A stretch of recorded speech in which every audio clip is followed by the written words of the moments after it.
Ավելի շատ ես ինֆորմացիա տեղեկություն ստացել եմ իմ մայրական տատուս Նվարդ տատից 15 թվականին կոտորածի ժամանակ փախնում էին Արևմտյան Հայաստանից Գերդաստանը շատ մեծ եղել 14 երեխա են եղել տանը եւ ամեն անգամ նա ասում էր որ 14-ից միայն ինքն է փրկվել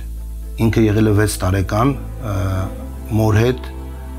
Փեփրոմ տատուս մայրը երեքով փաստորեն փոքր եղբոր հետ ընդամենը 3 տարեկան նրանք փորձել են անցնել Արաքսը եւ տատս ասում էր 3 տարեկան եղբորս շալակած ես ուսերից դրած փախնում էի Արաքսը ու երբ որ հրմշտոց էր ով պիտի առաջին անցնի գետը այդ ժամանակ եղբայրը ընկել է ջուրը ես տանը մի նկար ունեի աղջիկը անտառով վազում է եղբորը գրկած ուսերին դրած այդպես շալակած փախնում է անտառով ու ամեն անգամ մեծ այդ նկարը տեսնում էր տատս արտասվում էր ասում էր սա իմ մանկության նկարն է սա իմ պատմությունն է ես իմ եղբորը գրկած փախնում է եւ փաստորեն չկարողացա նրան փրկել նրանք երկուսով են անցել սահմանը ու եկել են Հայաստան ես նույնիսկ հիշում եմ իմ Փեփրոն տատուն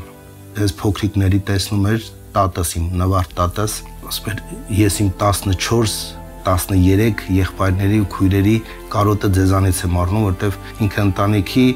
նախավերջինն էր եղել տատս ու փոքրը եղել էր եղբայրը Խաչատուրը հետո մենք երբ որ քերիս ամուսնացավ ու տղա ունեցավ ուզեց անպայման անունը Խաչատուր դնի ու այդպես Խաչիկով ինքը ապրում էր շատ էր սիրում հենց Խաչիկ թորին իրա մի անգամ տատս զանգարեց Երևան ասեց որ բոլորով պիտի հավաքվենք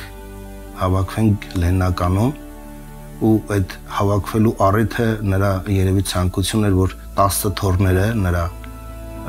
իր 3 երեխաները ու մեկ էլ հարսը բոլորով նկարվեցինք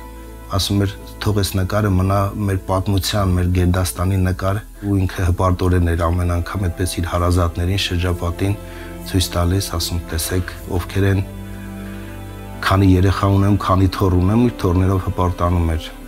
Հիմա երբ ես արդեն իմ ընտանիքն եմ կազմել, ունեմ երեխաներ, քանի կա այդ լուսանկարը, դա պատմություն է, մի լուսանկարի պատմությունը նրանց անպայման կհիշեցնի, որ ոչինչ այս կյանքում չի մոռացվի, որ ինչքան էլ սերունդները փոխվեն, ինչքան էլ ժամանակներ անցնեն, միևնույն է, հայը պիտի թախիծով հիշի այդ 1915 թվականը